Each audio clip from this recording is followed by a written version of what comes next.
Hi, this is Red. In this video, I want to show you how you can create a closing binder using our Document Automation Engine. Let's do a non-disclosure agreement.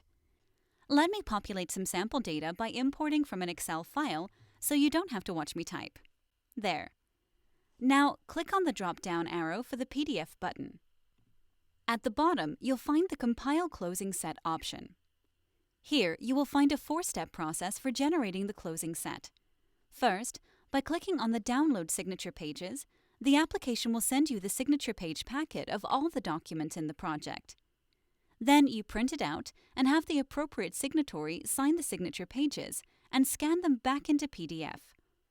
One important thing to remember is that you have to make sure the signed pages in the PDF are in the exact same order as the blank signature pages you received. It always compiles the signature pages in the same order as the documents are set up in the project, so it should be pretty obvious. If you don't have a scanner, you can also use Adobe Acrobat or other programs that let you draw signatures into PDF.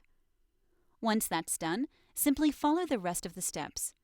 Click Upload to load up the signed PDF, and press Generate, and you'll get the zip file containing all of the project's documents in PDF, with signed pages replacing the blank ones correctly. This process is simpler than other transaction management software because you don't have to do any setting up, like drawing a rectangle to specify where the signatures go or type in recipient emails. You'll find that it is intuitive and works really well for most transaction documents, especially if you have a Fujitsu scanner or other dedicated scanning hardware. If you want to learn more about our Document Automation Engine, please contact us at info@celant.com. This concludes the tutorial video on automatically generating closing sets. I hope this was helpful, and thank you for watching.